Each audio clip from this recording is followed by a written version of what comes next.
नमस्कार दोस्तों। ठेकेदारी बिजनेस या ठेकेदारी का व्यवसाय या कंस्ट्रक्शन बिजनेस या कॉन्ट्रैक्टर बिजनेस वो बिजनेस है जो वक्त और हालात और परेशानियों का हिस्सा है। यदि ये आप इनमें जूझने की कोशिश करते हैं तो बहुत कुछ सिखा देता है आपको, और यदि आप इनसे घबरा करके भाग जाएंगे, छोड़ जाएंगे, तो आप बहुत पीछे रह जाएंगे। दोस्तों, यदि आप वक्त की मार से गुजर रहे हो तो मैं कहूँगा घबराओ मत, डरो मत, बिजनेस करो, ठेकेदारी करो। आज एक अपने व्यूअर का एक कमेंट आया है कि सर, ठेकेदारी कर रहा था, अच्छा काम चल रहा था, मगर एक काम ऐसा मिला कि उसके बाद में ठेकेदारी करने का मन नहीं करता। कमेंट में उन्होंने आगे लिखा है कि कुछ घाटा हो गया, और वो घाटा भी इतना बड़ा नहीं था, मगर दिल जवाब दे गया, हौसला जवाब दे गया।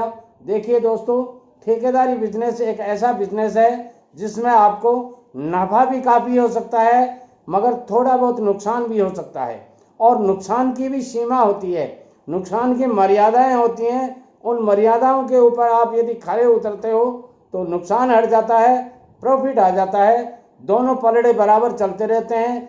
जहां आपने मर्यादाओं का उल्लंघन किया, नुकसान आपके पलड़े में आ जाता है, और जहां आपने मर्यादाओं की सीमा में रहकर काम किया, टाइम पर काम किया, क्वालिटी के साथ में काम किया, तो प्रॉफिट आपकी झोली में आ जाता है। हौसला रखना जरूरी होता है दोस्तों, और यदि आप हौसला नहीं रखेंगे तो आपके घर वाले भी आपको डिमोरलाइज कर देंगे। सॉरी। एक धोबी के गधे की कथा सुनाता हूं आपको।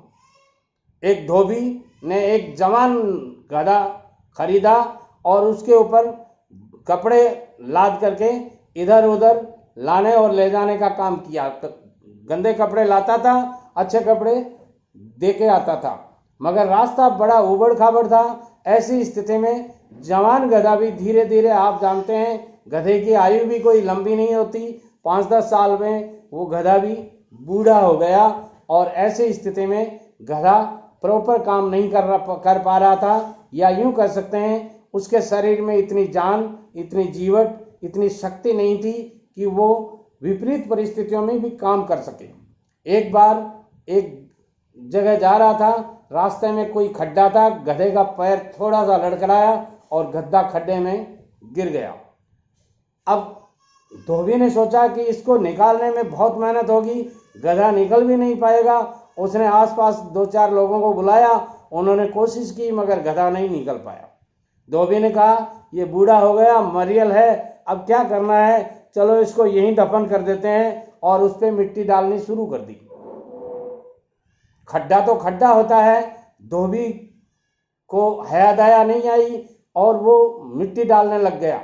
जो ही वो गधे के ऊपर पीठ पर मिट्टी डाल रहा था, गधे को समझ में आ गई बात कि ये अपने को दफन करना चाहता है यहाँ, और गधे ने अपने जीवट, जो अपनी जान थी, उसमें पूरी शक्ति लगाई और सोचा कि अब अपने को क्या करना चाहिए। एक बार तो सब शक पका गया, मगर बाद में उसने सोचा कि अपने को अब क्या करना चाहिए, कुछ न कुछ ऐसी स्ट्रेटजी अपनानी चाहिए कि अपन इस गड्ढे से बाहर निकल सकें। धोबी जो ही रेत डालता पीठ पे गधे की, गधा अपनी पीठ फड़फड़ा करके रेत को नीचे डाल देता, अपने पैरों में ले जाता और उस रेत के ऊपर खड़ा हो गया।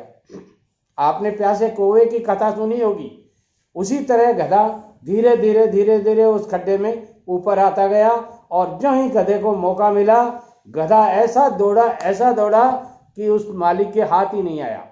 दोस्तों, यदि आप भी इतनी हिम्मत रखते हैं, अपने तजुर्बे को, अपने काम को या अपने व्यवसाय को इस तरह से जब भी कहीं स्ट्रगल में फंसते हैं, तो आपको अपनी ताकत दुगनी कर देनी चाहिए, अपनी सोच दुगनी कर देनी चाहिए, अच्छे लोगों की संगत में आना चाहिए, और कोई न कोई ऐसे तजुर्बेदार आपको मिल ही जाएगा जो आपको भी उस गड्ढे से निकाल सके। मेरा कहने का मतलब है कि जब भी विपरीत परिस्थितियां आती हैं, आप घबराइए मत, डरिए मत, बिजनेस जरूर कीजिए। क्योंकि बिजनेस जीवन का हिस्सा है। बिना बिजनेस किए आप करोड़पति नहीं बन सकते, आप लखपति नहीं बन सकते, आपका घर नहीं चल सकता, आपका चूल्हा नहीं जल सकता। और मेरा तजुर्बा कहता है कि जो लोग आपके पास आसपास हैं वो आप अच्छा कमा रहे हैं, आपको सपोर्ट कर रहे हैं, मगर जिस दिन आप अच्छा नहीं कमा पाते हैं उस दिन तालियां दे दे के हंसेंगे कि हमने कहा था ये पहले ही सक्सेस नहीं होगा, अब देखो ये सक्सेस नहीं हुआ। दोस्तों, यदि आप सक्सेस होना चाहते हैं तो इन बातों को अपनी जीवन में उतार लीजिए। इन बातों की ये छोटी छोटी बातें आप सोचेंगे दादाजी ये क्या बातें बता रहे हैं, मगर यही बातें आपको एक दिन नई ऊंचाइयां देंगी। जब भी आप विपरीत परिस्थितियों में हो, मैं कहता हूं मेरा एक वीडियो आप देख लेंगे तो आप पॉजिटिव हो जाएंगे और पूरे दिन का आपको बूस्ट मिल जाएगा। नमस्कार।